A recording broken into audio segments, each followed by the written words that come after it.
Greetings, everybody, and welcome to today's VentureBeat webinar on monetizing your mobile games beyond the App Store, brought to you by Xsolla. My name is Dave Clark. I'll be your host for this VB Live webinar today.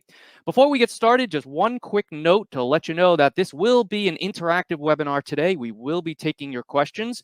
So if you have any questions at all for our speakers today, we invite you to type them at any time into the Q&A panel on your screen.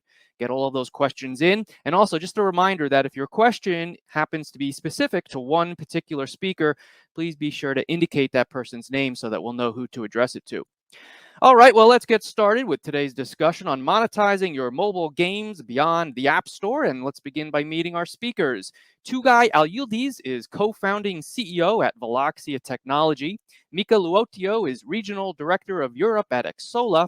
Ilya Yotamov is COO at ZMAD. And Mike Minotti is Managing Editor at GamesBeat. And Mike will also be moderating today's discussion. Let's start first by meeting Tugay. Tugay, tell us about yourself and the work you do. Hi, everyone. I hope you're going to have a wonderful session with us tonight. I work with the product teams at Veloxia in clusters where we develop simulation and multiplayer action games. So I'll be having touch bases on the questions with the perspective of product and marketing. Very nice to be here. Great. Thanks, Tugay. Let's move next to Mika. What can you tell us about yourself, Mika? Hello, everybody. Thanks for joining today. My name is Mika. I'm originally from Finland. My background is in about 16 years of mobile game development and publishing, and today working at Xsolla. So working really as a subject matter expert at Xsolla, also on mobile games. So excited to be here. Thank you, Mika. Next up is Ilya. Introduce yourself. Hello, everyone. My name is Ilya Yutomov. I am Chief Operations Officer at ZMAD, and I have been working for 2 years as head of monetization team. So in ZMAD, we have sophisticated and complex experience about ad monetization. So I can tell about monetization in ad perspective. Excellent. Thank you, Ilya. And finally, Mike, tell us about yourself, and then you can take it from there and lead us into the discussion. Hi, everybody. I am Mike Minotti. I am the managing editor at GamesBeat. I've been with GamesBeat and VentureBeat for about 10 years now. So we've been covering lots of stuff about the business side of the games industry, and that includes all sorts of different monetization plans and issues and things like that. So we got a lot to get through today. So why don't we just get started here? Kind of my first question for the panel here is, what's currently working well for in-game monetization, and what are some of the trends, results that we are seeing these days? And I'm going to throw this to Mika first. And Mika, I think you actually have some data, some hot, fresh data that you wanted to share with us on this. Yeah, thanks for passing the question. So yeah, actually, this is really something that we finally managed to gather enough statistical significance to show the industry a little bit what can be achieved outside of the app stores for your mobile games. So we've had some partners use us for monetizing outside of the app stores, mainly creating what many call like web shops or game portals or however you want to call that. And we've actually, like this data that I have here, it's fresh, really, last week kind of assembled this data. So excited to talk about it. So we took a data set of essentially like 3 months data set taken earlier this summer out of 9 different web shop products. And these are all 9 different games. These are from different publishers, mobile publishers, that are using us essentially to monetize out of the app store. So what we've done is we looked at everything and kind of like pulled out average figures just to give you ideas of what sort of performance to expect, right? And so this is not just the 9 best ones. This is a mix of pretty much everything we have, right? And actually, since this data was taken, we published at least 4 or 5 different ones. So next time I'll come here, I'll have even more data. So starting from the average revenue per paying user here, that this is pretty interesting, because when you look at average revenue per user, now what was super interesting, we're looking at mid-core games are doing about $400, core games like close to $600. Now, what does it compare into the mobile game? So the very same mobile game compared to the average revenue per user on web shop versus iOS. In this case, we're taking iOS as a comparison because that's usually the leading platform in terms of monetization for free-to-play mobile games. So on Midcore, our partners are seeing about 4 times higher average revenue per user on the web shop compared to mobile. On core games, they're seeing about 8 times higher average revenue per user versus the mobile version. So in a conclusion, what we are seeing, like what does this mean? It really means that not only you're able to monetize effectively as you are able to monetize your players in your mobile game, but you're able to monetize them even better, 4 to 8 times better in particular. And what does mean in payment conversion is also important to pay heed, because many people ask me like, hey, well, if I introduce my players to go monetize outside of the app stores, then are they going to trust it? They leave the ecosystem that they're so used to. Are they going to trust a different payment provider? It's a different user experience. And the answer here is pretty much yes. On average, we're seeing payment conversion of 81%. So that's something that's really encouraging. I mean, we're all the time improving our checkout experience and hoping to get that closer to 90. But it's actually something that publishers can really work with. So it's not really a blocker, at least for mid-core and core games. Payment value means the average purchase that the players are doing. So we're seeing anywhere between mid-core games like $40 to core games like close to $150. So this means that these players that are going into these web shops are really buying these bundles, these special offer packages that are really high value. Like core games, like imagine one player, single purchase on average, median average is $140. On mid-core games, $40. And actually, interestingly, core game, $140, it's actually $40 above the $100 limit on the app stores.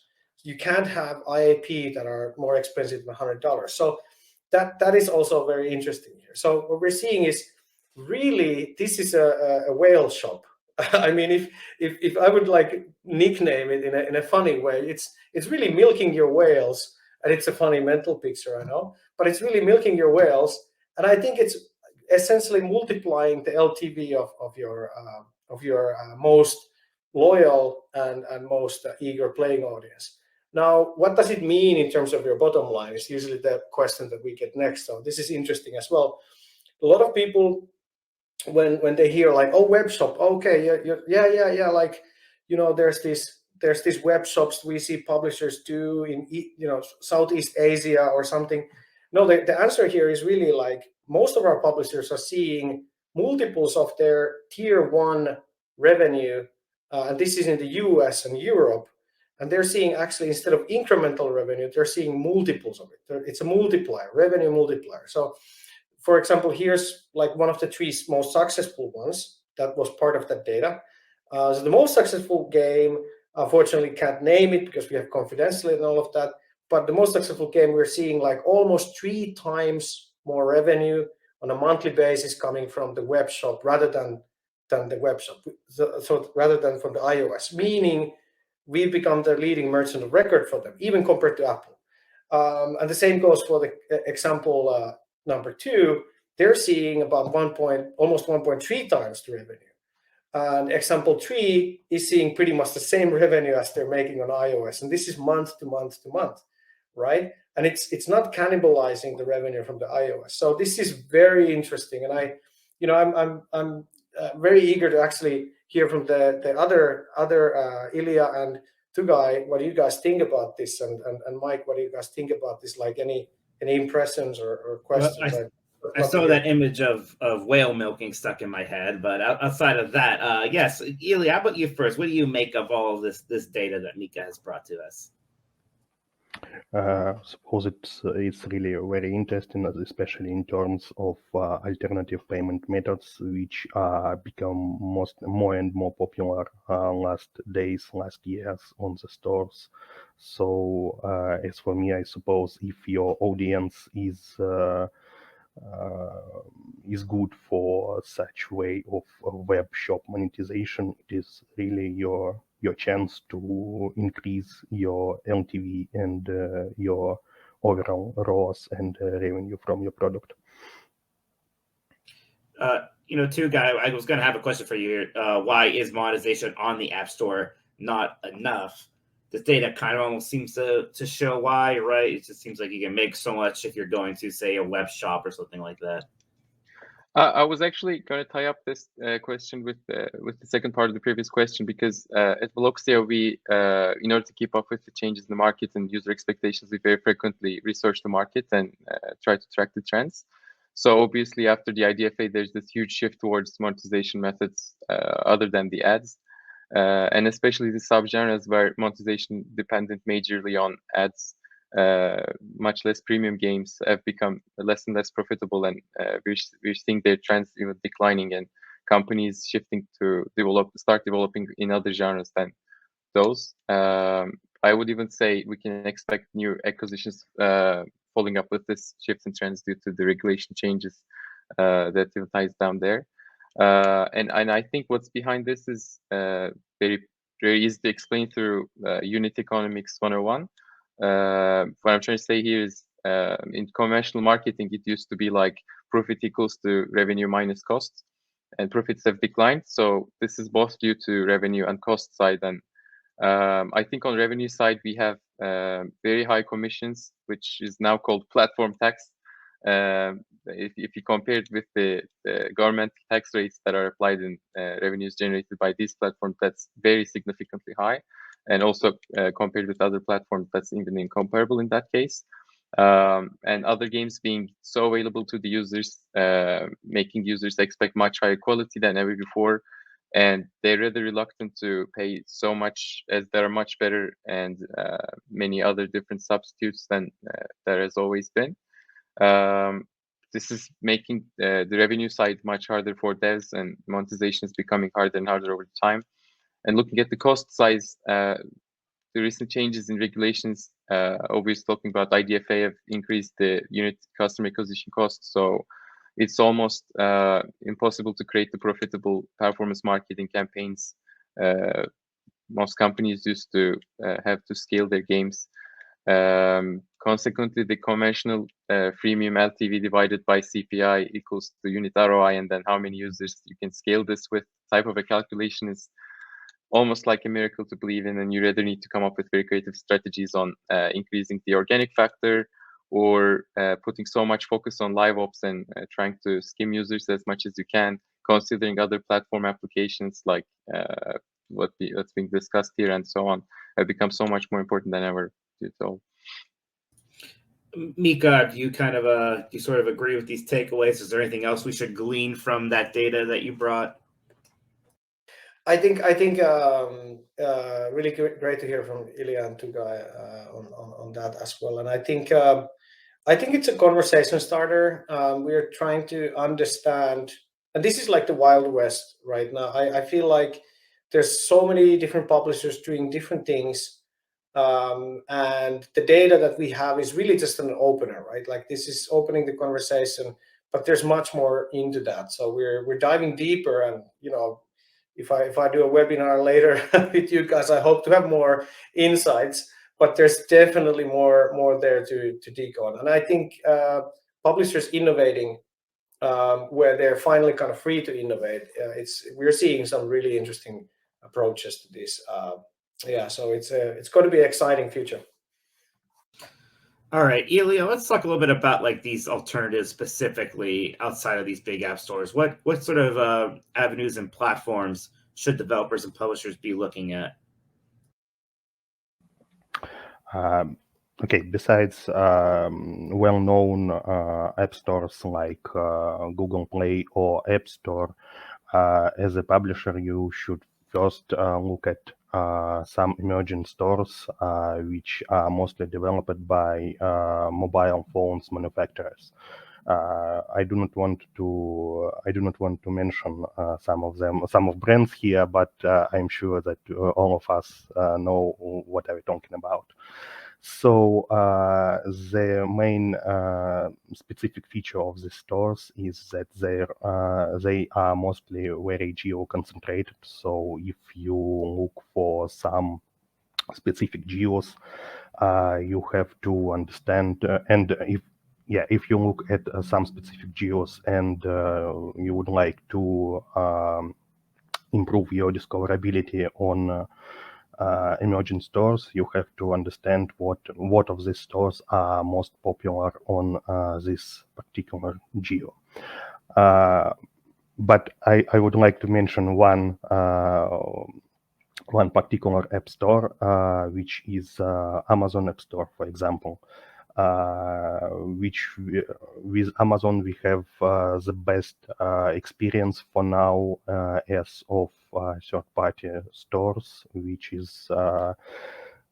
have a lot of players, a lot of users, which are concentrated to tier 1 countries like North America, and it is based on Android operation system, so it is not so hard for you as a publisher to develop and to publish your game or your app to this store if you have a Google Play version of the game. So if some insight, if you are looking for high quality tier 1 traffic, I would advise to look at Amazon App Store firstly. So yeah, and regarding best alternatives to App Store monetization, I would say that it could be an ad monetization, despite all the things we are facing now on modern stores like Edify and so on. But ad monetization is still in place, and you don't have to hesitate to integrate ad monetization to your app. Just because of it is very important how to introduce and how to include ads to your game. So it makes perfect sense, and there is a lot of new types of ads which are designed not to interrupt players' experience during the game. For example, last year, we have seen audio ads, which is just audio for player, which does not interrupt player experience, and also there is a growing trend of blended in-game ads, where an ads is integrated to the app, and for example, if you have a racing game, you drive your car and you see some brand ads at banner under the race. I would maybe. Oh, go ahead. You already were taking it. I didn't have to call on you. I love it. I work a lot with game economics design, and from a point of view that comes from there, I could say having rewarded ads allow the design to have another focus on how to determine the prices of different in-app purchase products, because users do not only perceive it as a matter of progress, but they also perceive it as a matter of how much time do I need to spend watching ads in order to get this kind of in-app purchase. So I guess that's a very important factor. We at Veloxia make a very good use of it in our idle cluster when determining prices of in-app purchase products. So I would say so. It's still pretty feasible from my point of view to integrate ads. Yeah. Mika, is there anything you wanted to add on this point? Yeah, so I think generally when we're looking at the economics where the app stores are and where the future is going, what I'm seeing is a lot of publishers really trying to create their own e-commerce platforms. And some of them take it on a level that they take their ID systems and they basically take their ID systems to web, whether it's like Scopely ID, Supercell ID, and just looking at what's happening in the industry.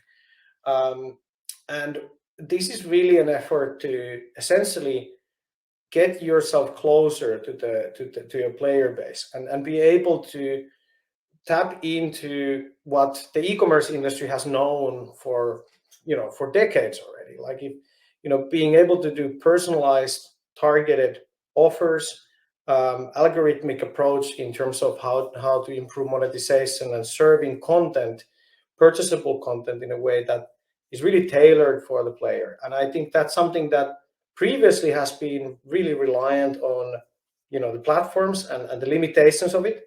But once you kind of get out of there and you have your player base that you can directly interact with, I think it brings up interesting possibilities. It brings us possibilities, for example, anything from the classical economies or even Web3 and so forth. It's just like it opens up a whole new horizon of innovation that you can do, and also social mechanics, gifting, all kinds of different things that have been restricted previously, and even in between game economies, so that you have game A and game B.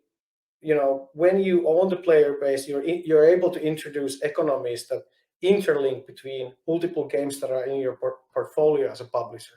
So this is something that's finally a possibility, and I'm looking forward to innovation on this space, especially. Mika, while I have you here, I kind of also kind of curious. We're talking about all these alternatives to the big app stores. Why aren't the big app stores, Android, iOS? Why isn't that enough? What are their shortcomings? What are kind of the problems that developers and publishers are facing there? I think it's the diminishing returns, like what Tugai said earlier. Really, I think Tugai, you nailed it. But just echoing what you said, like top three ones, like number one is definitely the privacy changes. They have changed the economics in terms of ad monetization, in terms of profitable user acquisition, because simply you're not able to track your players. You're not able to track the return of ad spend, return of investment when you're doing performance-based ad monetization or user acquisition. And then secondly, I think the big thing is obviously the platform tax. 30% is undercutting all of your profit margins. And when we look, number three, I think a big one looming in the horizon is inflation and all of these kind of things that we know that we're getting into a rough seas, and all of us are like, even mobile industry is not immune to that, although it's the most resilient game industry because of the small price points. But at the same time, all of those things kind of are working together, and I'm feeling, just coming from Gamescom fresh, there was I felt like a lot of drive from publishers that previously were like, yeah, like we'll talk to you sometime, and then suddenly, like, they're literally knocking on my hotel suite door and wanting to hear like all about it, like, oh, you didn't answer my email, like, let's talk, let's go. And I'm like, wow, the tables have turned. And I think a lot of those three aspects are playing together in a place where it makes me happy, but it also makes me happy for the community, because it's a healthy conversation to have right now, especially during these times. Tugai, what do you think are some of the kind of bigger problems that we have with these current the big app stores that we know?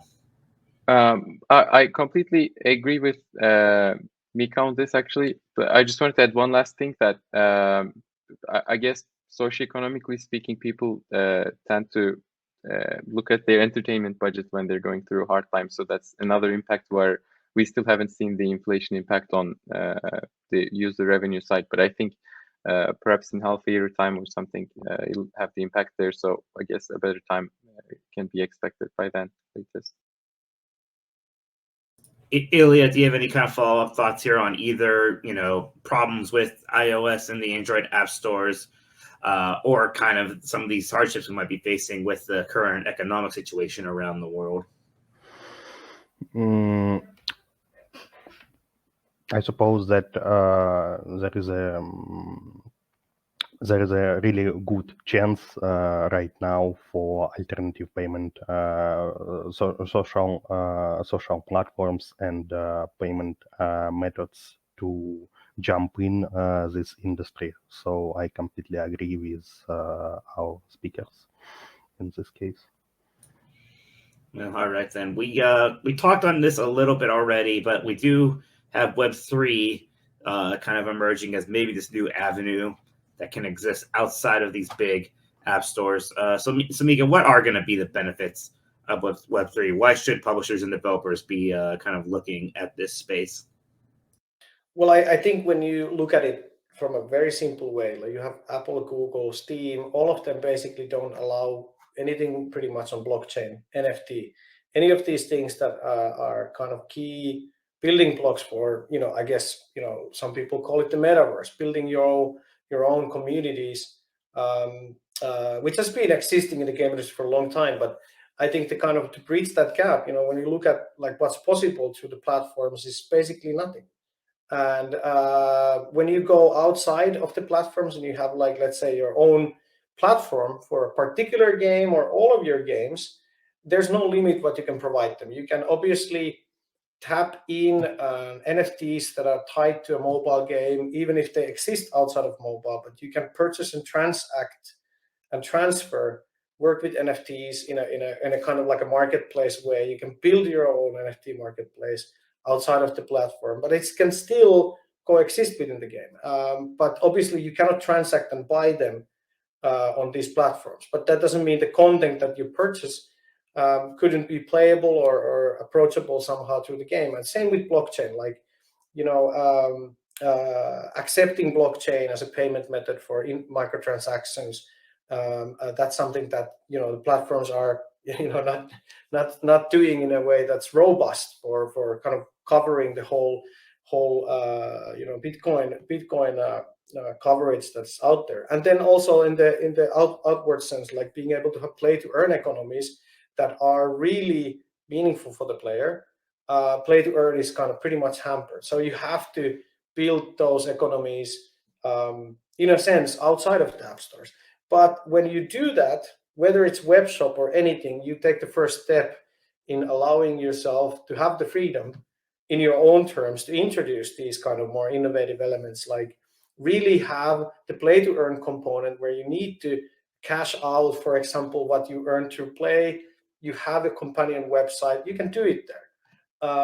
And even on a game that's actually kind of built on a classical Web 2 model, you can start introducing those elements the moment you have your game portal, that you can control. And I think that's something that we will see more for sure in the future, because that's really one of the only ways to go around the limitations right now. Ilya, are you a believer in Web3? Yeah, I believe so, but I suppose that it is not a thing that is applicable for every app in the App Store. So you have to understand greatly your audience. You have to understand greatly your genre, where you are working, where you are developing your apps. To understand, is it really profitable, and is it really usable to develop special payment methods and special platform which is applicable for all of your portfolio, all of your games you have. So I completely agree that it is a very powerful tool, but you have to understand, do you really need such a powerful tool, and will it be useful, and will it be clear for your audience? Two Guy, how are you feeling about Web3, blockchain, the metaverse, all those goodies? We're actually pretty keen to implement the Web3 elements into our games, but when the right time comes. So we're following the trends very closely without taking any immediate actions at this point in time. As we see the certain games and regulations change very often these days, I don't think it's the best time, it's the perfect time to act very quickly now. But From a point of view of premium monetization of apps, mobile apps with Web3, I could say two things.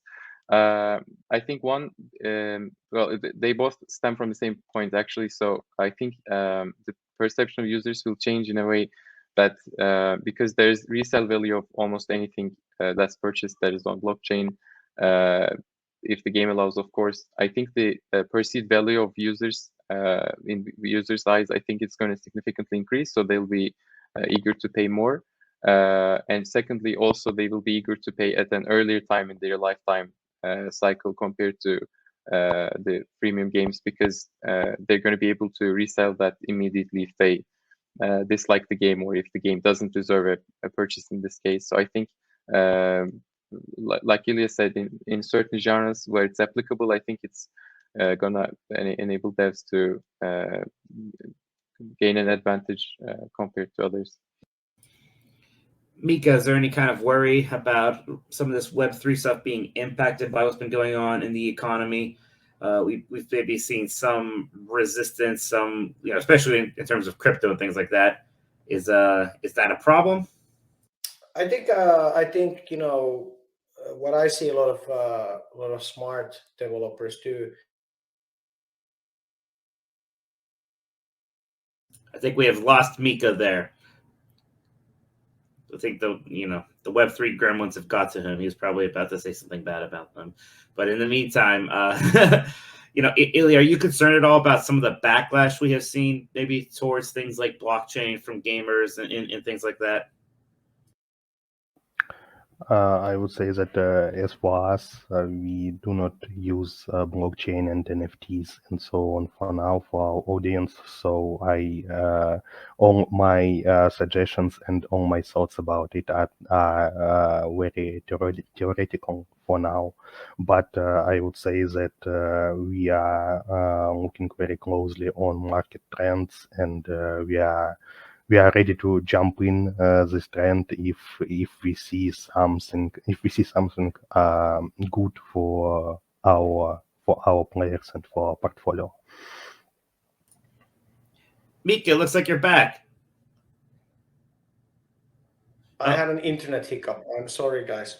These things happen, but that's okay. You can continue your thought there about how the economy and Web3 are sort of dancing around each other right now. Yeah, no, it's really just like what I was saying. Web3, if you build your house based on that, I would be scared. So maybe build your house based on proven things, and then introduce those elements as additives that the players can engage in. So you're not in the whims of the marketplace where it comes to different coin valuation. So yeah, it's a very windy spot. So I think smart developers are building a kind of multi-layer strategy, Web 2 and Web 3 and so forth. Two guys, you have something you want to add there? I would say the actual shift is going to, if it's going to happen, it's going to happen once the gaming native devs or publishers join in the field and have the actual games that are fun to play, that are entertaining enough, have some really valuable progress that is worth acquiring with real life cash.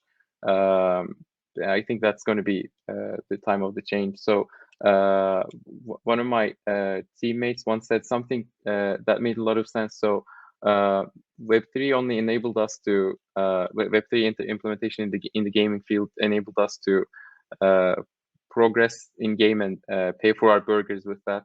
I think when the game is fun enough to get entertained and progress, I guess it's going to make a lot of sense, because the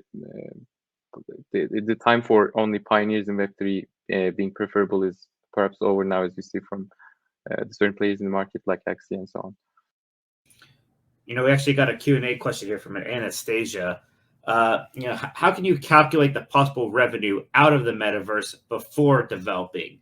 Are there any possibilities? So, are there ways to kind of calculate that risk, I guess, before you jump into that pool? I don't know if anybody can jump in on this question. I guess you can easily look at your peers and competitors and the size of the economy you're aiming on building with this. that should give a lot of clue. I would say there's always going to be a lot of inaccuracy in this because it'll have to do a lot with scale and retention, which is very difficult to accurately estimate at the early stage without developing the game.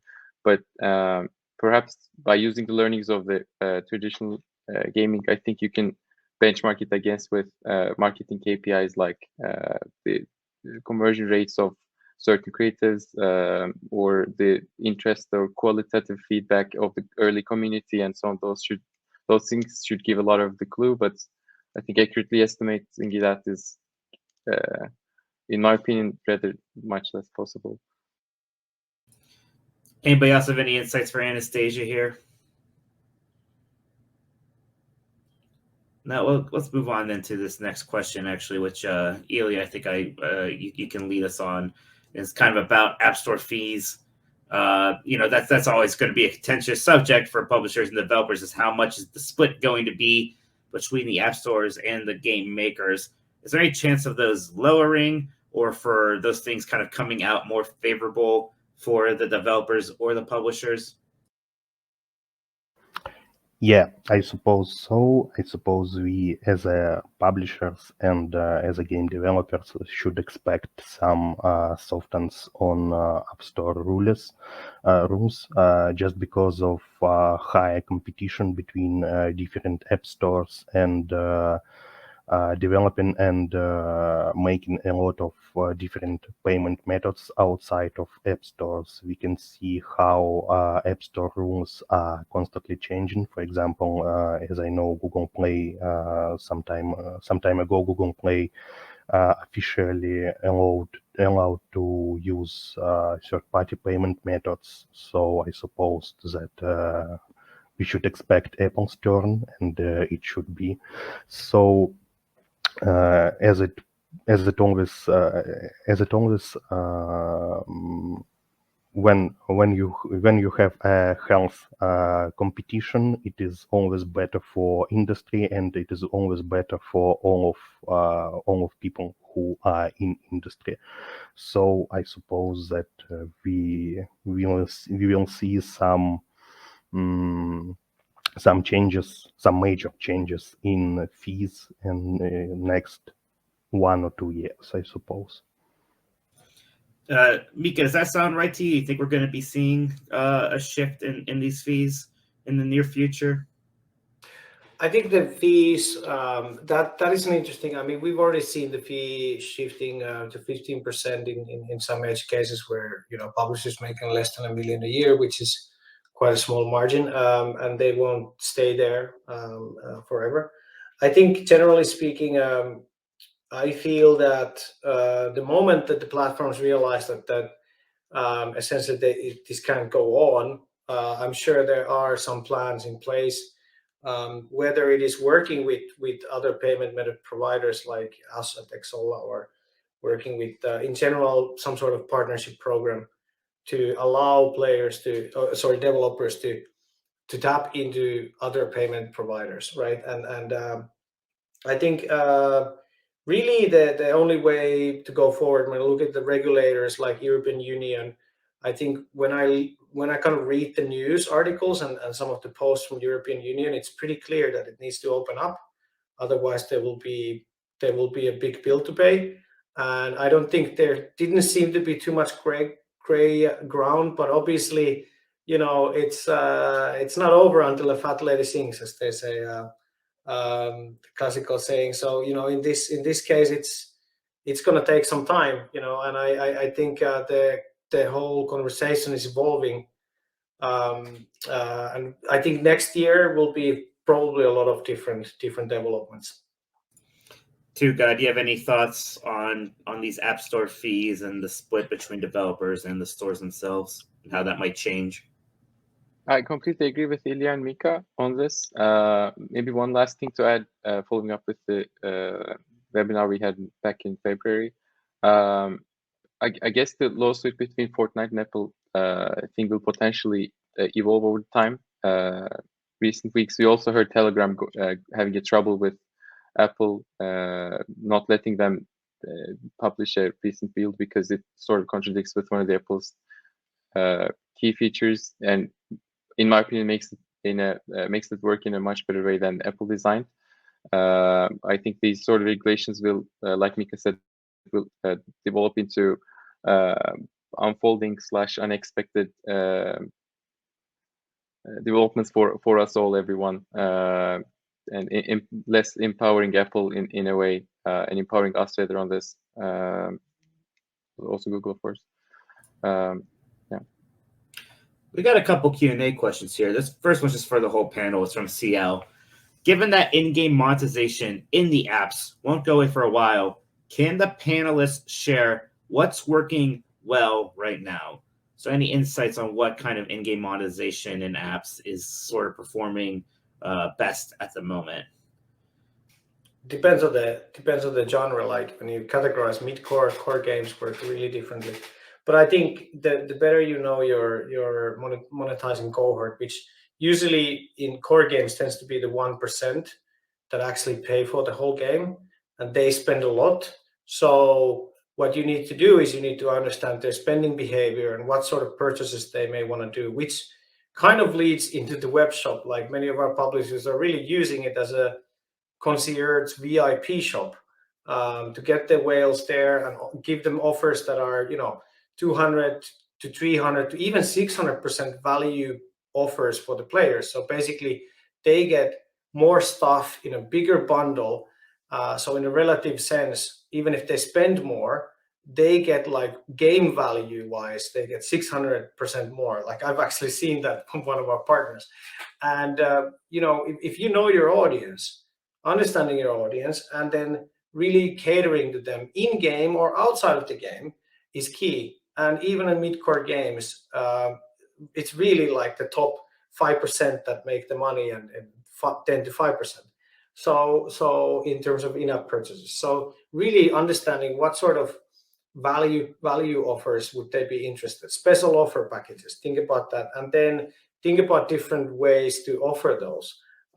Where if it may help to go outside of the web, right, and be able to offer more compelling value proposals and packages, especially when the game has reached a certain scale. When you're launching a new game, you need to still go with the fact that the game needs to be fun, and then every purchase should add more fun to it. And once you have that and you scale to a certain level, that's when you need to start thinking about monetization strategies, like going outside of the app stores, etc. Ilya, do you have anything kind of out of this from Zmod's perspective? What kind of in-game monetization has been working well for you guys? I can say that combined monetization model is working well for us now. It is in-app purchases combined with ad monetization. So I'm completely agree with Mika about a small part of whales or a small part of players who spend real money in your game, who buy something from you. And you have to understand that it is really important not just to monetize these players, but to monetize all of your audience, and to make your product scalable and make your product more make your product for not for only small part of whales, but for wide audience. So yeah, basically it is a combined approach with in-app purchases plus ad monetization. Tugay, I'm curious about the Xsolla perspective on in-game monetization. I think we heard Mika for Xsolla point of view, but I think you're asking for Loxia in this. Yeah, sorry about that. Yeah. Yeah. It's doing so well too. I think it's I completely agree with Mika in sorry to repeat it, but I think in really short terms, he mentioned knowing the audience and genres dynamics, creating a reason for users to buy, and focusing on live ops, and this depending significantly on the genre. Maybe I could share a quick couple of examples. So we have two clusters. One we have idle games. The other one we're working on a MOBA title that is to be released with hard launch very late next year.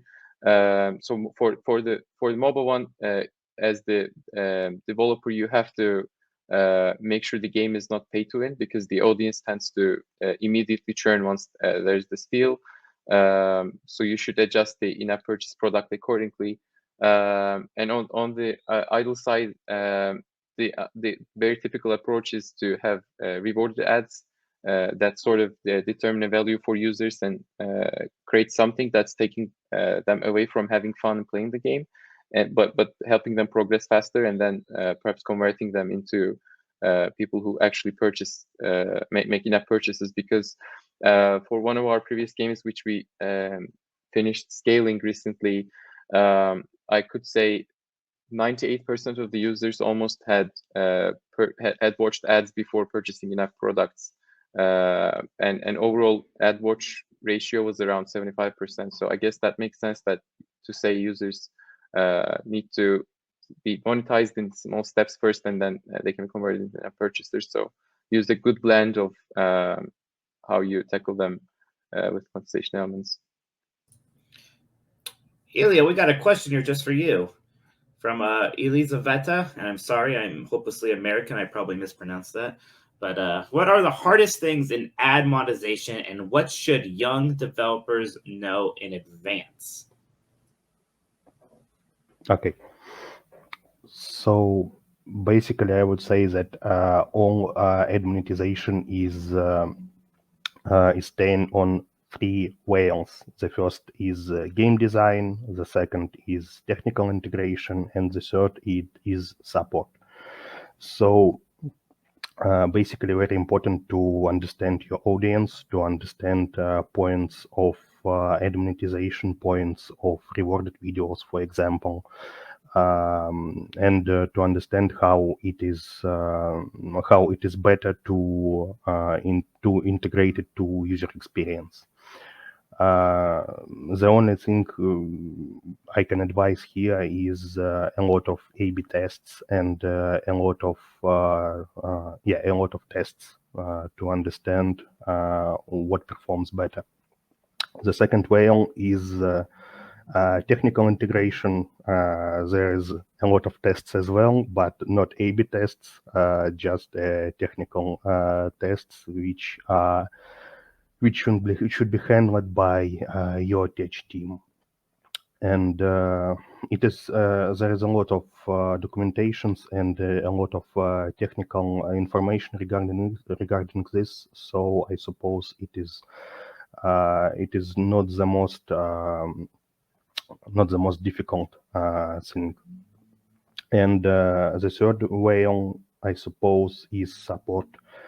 Just because of it is not enough just to integrate your ads into your game. It is very important to tune your ad waterfalls, to tune your ads, to understand who buys more, to understand is there any competitors buying in your game who buy off your core audience, and you have to keep your eye on it.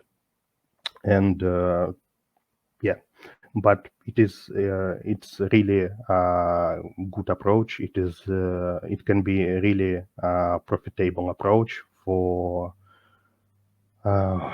young publishers, especially who are mostly living on organic traffic, for example. So yeah, something like this. Mika Tuka, I know that question was for Ilya, but I give you permission to add anything in there if you want to say anything about what you think are the hardest things in ad monetization for young developers to know about. I think Ilya covered it up perfectly. All right, then. Well, we got another Q&A question here from Oscar. Is it good? Let me try again. Is it a good or possible idea to develop an adaptive monetization algorithm, which giving special offerings based on your own audience database, like Mika said, via machine learning?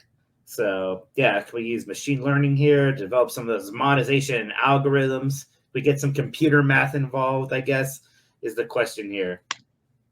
Yeah, I think like you know one reason is to like not to be dependent on the platforms only, because when you look at the web technologies that are available, you don't really have to develop anything yourself. You can use providers that do this for e-commerce. It's not that much different than having an in-game store.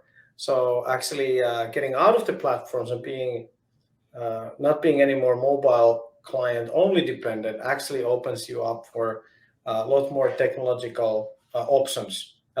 Because when we look at the web in general as a kind of e-commerce platform, all those algorithms, machine learning, there's companies, there's providers, there's technology that you can utilize. At the moment, you kind of take your player base outside of the ecosystem of app stores, and you create your own identity for players. That's when you can really do that.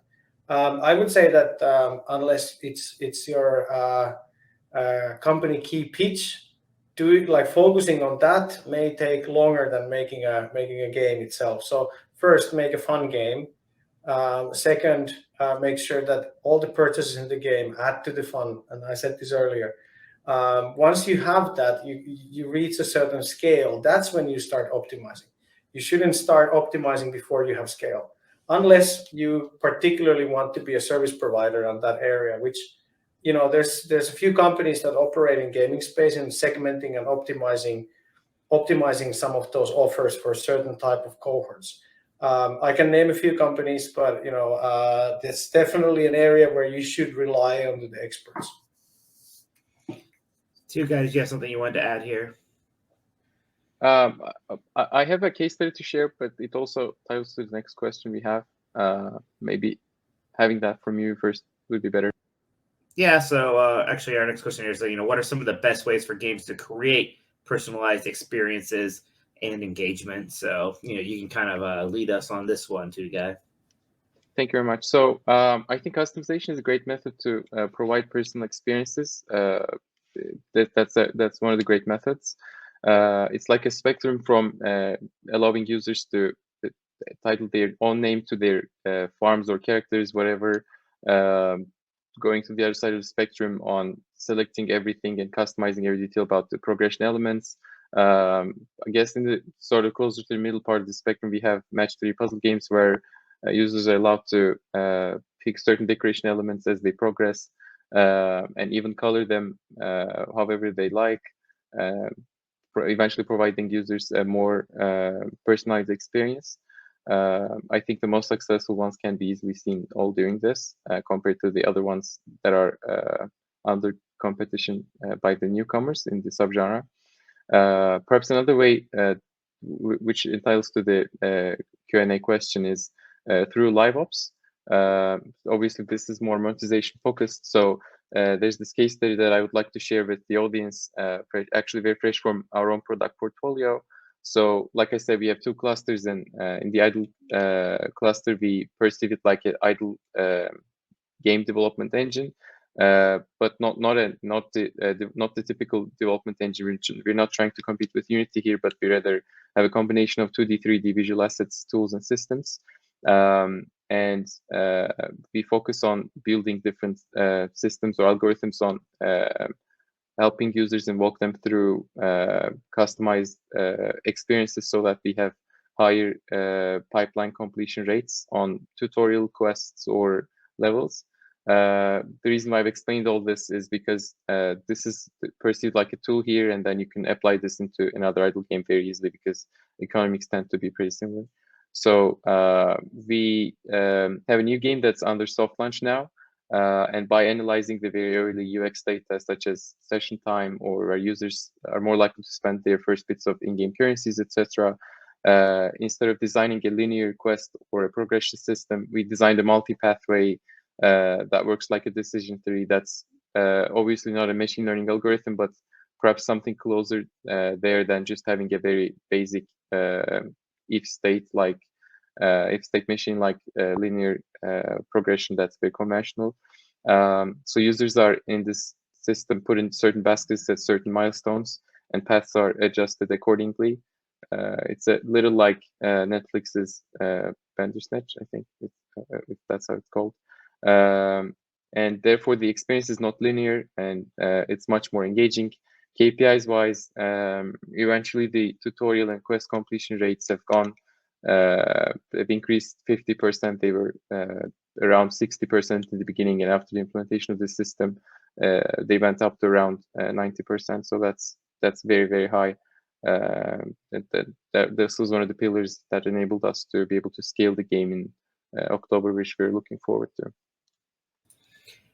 Ilya, are you concerned about making sure that gaming experiences can become personalized? Does that increase engagement a lot for you? I suppose that it is a future of game dev, and we will. I'm very excited to see some good cases about it. As for now, I have some experience with some companies or some games who tried to build some self-learning engine which is adjusting game experience to players' needs, but they were not so successful. But let's see, everything changes, and what is two guys saying is very interesting. Will be interesting to have a look in the future after your launch. Mika, do you have any thoughts here on kind of the personalizing of the game experiences and how important that's going to be? And I guess I think you kind of talked about this earlier, but is that something that's easier when you go outside of those big app stores? Personalization, yeah, 100%. I think a lot of publishers have. I mean, if you look at what like all the big e-commerce stores like Amazon are doing, how surgically they are able to target what you want to buy. There's a lot to learn in terms of from the especially mobile game industry, how to get there, and it's mainly been hampered by the fact that mobile platforms are simply make it harder, right? Like to own your own players and really control your players in a sense and own the data, and basically offer them things that they want, and kind of go beyond the limits of those platforms. So I do think it's easier. There's more freedom, definitely when you go beyond platforms on that side. Yeah, guys, we're kind of getting close to the end here. I did have one more question just about challenges of making new monetization avenues outside the app stores. I don't know, Mika, if you want to talk to that real quick and maybe share any final thoughts that you have here too before we sign off. My internet broke there again a little bit. Can you repeat that last bit? Just that we're almost at the end here. So maybe if you have any final thoughts to throw in, maybe just a couple, 20 seconds to wrap things up from each of our panelists, so we can throw it back to our producer. Yeah, I mean, ask me anything. If there's any questions after the fact, you can find me on LinkedIn and just drop me a message or whatever. I'm more than happy to answer any questions on this exciting new horizon, or Wild West, however you want to call it, milking whales. Hopefully that sticks on some people. That's going to be the big takeaway from everybody, is that mental image. Two Guy, any final thoughts here? Likewise, if there's anything that pops up, I'm always available and accessible through LinkedIn. Maybe to wrap it up, I'd say the UA treadmill with the conventional marketing has become very difficult. So, and we're seeing very strict regulation changes on the biggest app store. So devs are starting to shift towards the other options, and that market is growing. And then we're having companies like Xsolla because of this. And yeah, I guess that's my takeaway. Ilya, we're almost out of time. Any final thoughts here? So basically, I would like to thank all our attendees for questions and for their attention they paid us. And for our audience, I would advise to keep their eyes and minds open for changing world. We are living in a very interesting time where everybody around us changing. So the main task is to understand what changes are good and what are not. Thank you all so much for joining me today. Thank you to our panelists. Thank you to everybody watching and for sending in your questions. You're going to hand it back to our producer, Dave Clark, now. Thank you so much, Mike, and a big thanks to all of our speakers today for all of their insights, to Gaia Yildiz, Mika Luotio, Ilya Yodimov, and again, Mike Minotti for moderating this discussion. And of course, thanks to Xsolla for making today's webinar possible. Just a few final notes as we close things up here. Today's webinar was recorded, and you'll be receiving an email with a link to access that recording when it's available, so check your inboxes. Also, in just a moment, a very brief survey is going to pop up on your screen. You can let us know what you thought about today's webinar. There's a 5-star rating scale, and you can also provide us with comments and feedback, so please do that. We would appreciate it. And finally, a reminder that today's webinar is copyright 2022 by VentureBeat. The presentation materials are owned by or copyrighted by VentureBeat, which is responsible for their content, and the individual speakers today are solely responsible for their content and their own opinions. Thanks so much for being with us today. That does conclude today's VB Live webinar. Have a great day.